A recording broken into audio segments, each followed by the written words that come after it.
안녕하세요. 부산 다둥이맘 부둥부둥 부둥맘입니다.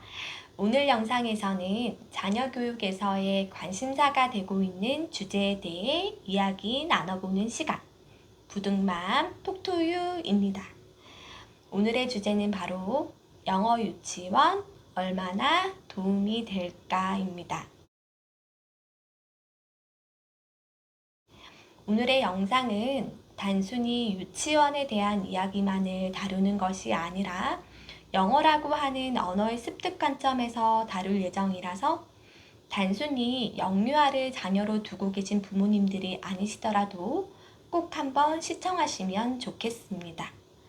영어 유치원에 대해 이야기를 나누기 전에 앞서서 유아교육법 제28조의 2항인 유치원 명칭의 사용 금지에 대해서 말씀드리고자 합니다.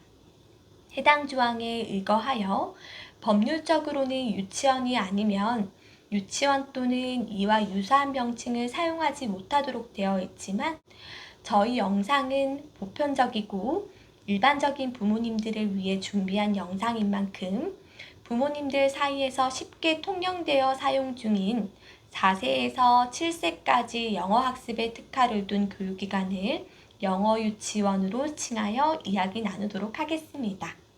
자, 그럼 많은 부모님들이 고비용이 들더라도 영어 유치원을 보내는 이유는 무엇일까요? 단연 영어를 보다 빠르게 체득할 수 있고 학령기가 되었을 때 영어 공부를 별도로 하는 시간을 단축시키는 것에서의 시간적 효율성을 들 수 있겠습니다. 그러나 효율적인 측면 외에 영어는 언어를 획득하는 과정의 특수성 측면에서도 한번 고민해 봐야 합니다. 언어는 출생 후 4에서 6개월경에 옹알이를 시작으로 12에서 13개월의 첫 단어 표현이 나타나며 4, 5세경이 되면 문장을 구성하는 등 전 세계의 대부분 아동들이 거의 같은 시기에 같은 변화를 보입니다. 이는 인간이 특정 시기에 특정 사고 방식으로 언어를 학습화한다는 것을 의미합니다. 이를 언어의 발달에 있어서는 민감기라고 합니다. 저는 영어 유치원은 단순히 영어의 학습적인 측면이 아니라 언어로서의 영어로 자연스럽게 모국어와 같이 받아들여지고 아이들이 자연스럽게 언어 능력을 획득할 수 있는 데 있어서 효과가 있다고 생각합니다. 언어로서의 영어에 대한 이야기가 나와서 저희 아이들의 사례를 비교해서 말씀드릴게요. 저희 첫째는 4세 민간 어린이집을 다니다가 5세 놀이학교로 전원해서 7세까지 다녔고요. 둘째는 4세 영어 유치원으로 처음 입학해서 현재인 6세까지 재원하고 있습니다. Animal houses. Animals have different houses. Look at the nest. A bird lives there. Look at the burrow. A rabbit lives there. Look at the shell. A snail lives there. Look at the hive. Bee lives there. Hello, I'm Yulala. Listen to me. Animal houses. Animals have different houses. Look at the nest. A bird lives there. Look at the bird. A rabbit lives there. Look at the chair. A snail lives there. Look at the hive. Bees live there. Oh no, the bees come out. Look out. Thank you for listening. 역량을 비교해 보자면 단연 첫째가 학습적인 영어의 측면에서는 뛰어납니다. 그러나 자연스러운 언어로서의 영어는 둘째가 월등히 뛰어납니다. 특히 둘째는 언어 발달에 있어 말하기, 듣기, 쓰기, 읽기에서 모국어인 한국어와 외국어인 영어가 큰 갭차 없이 언어로서 발달되고 있는 것처럼 보입니다.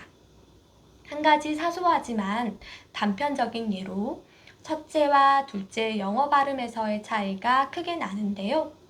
우리나라 언어에서 사용되지 않는 발음과 발화 방식이 외국어를 배울 때 매우 어렵게 느껴지는 것처럼 첫째는 앞서 말씀드린 언어 발달에서의 민감기에서 모국어에 더욱 가깝게 언어 발달이 이루어진 것이 아닐까 싶습니다.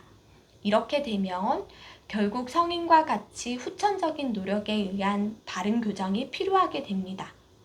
놀이학교 또한 어린이집 병설을 포함한 누리교육 과정이 진행되고 있는 유치원보다는 확실히 영어를 활용한 수업 시수, 원어민 교사를 통한 영어 노출 시간은 많습니다. 그렇기에 첫째 또한 영어를 사용하는 외국인과의 대면에서의 거부감은 없지만 사람과의 의사소통 측면에서는 둘째가 보다 더 자연스럽습니다. 일상은 따뜻한 교과서나 인터뷰가 아니기 때문에 보다 자연스러운 언어가 사용되는데 둘째가 일상에서의 영어 노출도가 훨씬 많았기 때문이라고 보여집니다. 그럼에도 저희 첫째는 충분히 영어 역량을 성장시켜 나갈 것입니다. 언어 심리학자인 레너버그가 주창한 언어학습의 민감기 가설에 따르면 사춘기 이전의 아이들은 2개 이상의 언어를 동시에 쉽게 획득할 수 있지만 사춘기 이후에는 제2외국어를 배우기 위해서는 집중적인 학습을 해야 한다고 하였으니 성인보다는 더욱더 쉽게 언어를 획득할 수 있을 것입니다. 저는 영어 유치원을 통해서 우리 아이가 영어라는 언어를 완벽하게 정복한다 또는 수능에서 영어 영역에 고득점을 받는다 라고 단정 짓기는 어렵다고 봅니다. 그러나 영어 유치원이 아동의 언어 발달 과정 속에서 모국어와 함께 자연스러운 언어로 양립 발달한다는 점에서는 매우 큰 순기능과 의미가 있다는 것에 반박의 여지가 없다고 봅니다. 두 번째로 생각해 보아야 할 관점은 바로 상호작용의 측면입니다. 언어라고 하는 것은 단순히 앞서 말씀드린 생물학적 관점으로의 언어를 학습하는 것이 아니라 다른 사람들과의 언어적인 상호작용을 통해서 의사소통에 필요한 문법적 규칙, 어휘, 문자나 숫자 등을 인지하는 능력 또한 발달하게 됩니다. 즉, 아동의 언어 발달기에 모국어에 노출되어 있는 만큼 일상에서의 영어라는 언어에 대한 노출 시간을 최대한 늘리고 영어만을 사용한 언어적 상호작용 또한 활발해야 한다는 것입니다.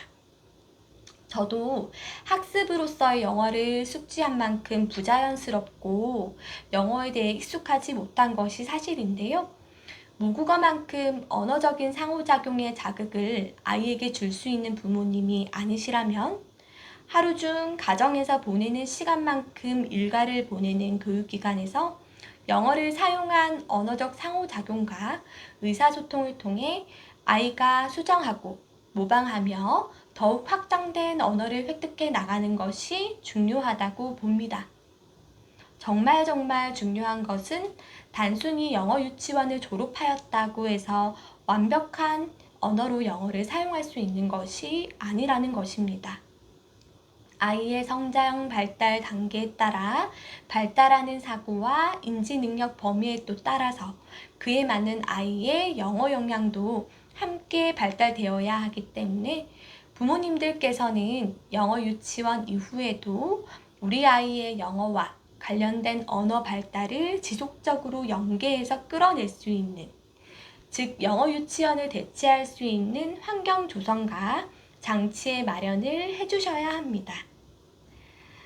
오늘은 언어 발달의 측면에서의 영어라는 언어의 획득 과정의 중요한 포인트와 영어 유치원의 순기능에 대한 평소 저 부둥맘의 생각을 여러분들께 여과 없이 이야기 드려 보았습니다. 또한 저는 유아교육 전공자이기는 하지만 3명의 자녀를 둔 엄마로서 양육하며 겪어온 경험을 바탕으로 솔직하게 저의 생각을 전달드려 보았는데요. 여러분은 영어 유치원의 효과에 대해서 어떻게 생각하시나요? 오늘 영상이 도움이 되셨다면 부둥맘 좋아요, 구독, 알림 설정 꼭 부탁드리겠습니다.